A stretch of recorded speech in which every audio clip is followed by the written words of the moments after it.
Hi friends, எல்லாருக்கும் வணக்கம். நம்ம கார்த்திகை தீபத்துக்கு அகல் ஏற்றிட்டு அந்த அகல் கீழே பார்த்தோன்னா ஃபுல்லாக எண்ணெயாக இருக்கும். அந்த இடம் ஃபுல்லாக அப்படி ஆகாமல் இருக்கிறதுக்கு நான் உங்களுக்கு ஒரு சின்ன டிப்ஸ் சொல்கிறேன். நம்ம வீட்டில் இருக்கிற பழைய அட்டை பாக்ஸ் இருக்குதுல்ல, இந்த அட்டை பாக்ஸை வச்சு நம்ம எவ்வளவோ சின்ன சின்ன கிராஃப்ட் எல்லாம் செய்வோம்.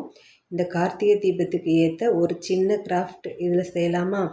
நமக்கு கீழே இருக்கிற அந்த எண்ணெயை க்ளீன் பண்ணுற வேலை ரொம்ப மிச்சமாகும். இந்த டிப்ஸை நீங்கள் ஃபாலோ பண்ணிங்கன்னா அதை எப்படி பண்ணுறதுன்னு பார்க்கலாமா? வாங்க. ஃபஸ்ட்டு தேவையில்லாத இந்த மாதிரி ஒரு அட்டை பாக்ஸ் எடுத்து வச்சுக்கோங்க. உங்களுக்கு தேவை ஒரு சிசர் மட்டும்.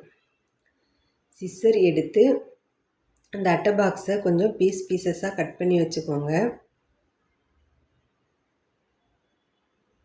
அப்புறம் ஒரு அகல், அந்த அகலோட சைஸ் எடுத்துகிட்டு கரெக்டாக இந்த அட்டை பாக்ஸ் மேலே வச்சு அது எந்த சைஸுக்கு வேணுமோ அந்த அளவு நம்ம கட் பண்ணி எடுத்துக்கலாம்.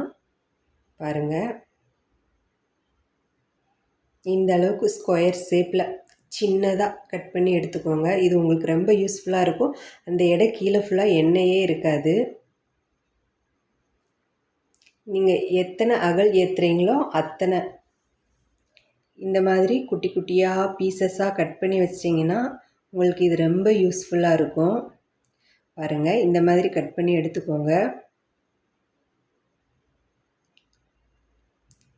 வச்சு ட்ரை பண்ணி பார்த்துக்கோங்க, கரெக்டாக இருக்குதா நம்ம கட் பண்ணது அப்படின்ட்டு. இது ரொம்ப உங்களுக்கு யூஸ்ஃபுல்லாக இருக்கும். ட்ரை பண்ணி பாருங்கள் ஃப்ரெண்ட்ஸ், கண்டிப்பாக.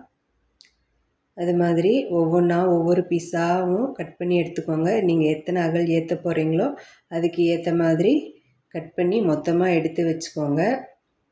இது செய்கிறதுக்கு நம்மளுக்கு மொத்தமே அவ்வளோதான், 10 மினிட்ஸ் தான் ஆகும். அதுக்கு மேலே அவ்வளோ டைம்லாம் எடுக்காது. ட்ரை பண்ணி பாருங்கள் ஃப்ரெண்ட்ஸ். உங்களுக்கு இந்த வீடியோ பிடிச்சிருந்தா please like and subscribe my channel. Thanks for வாட்சிங்.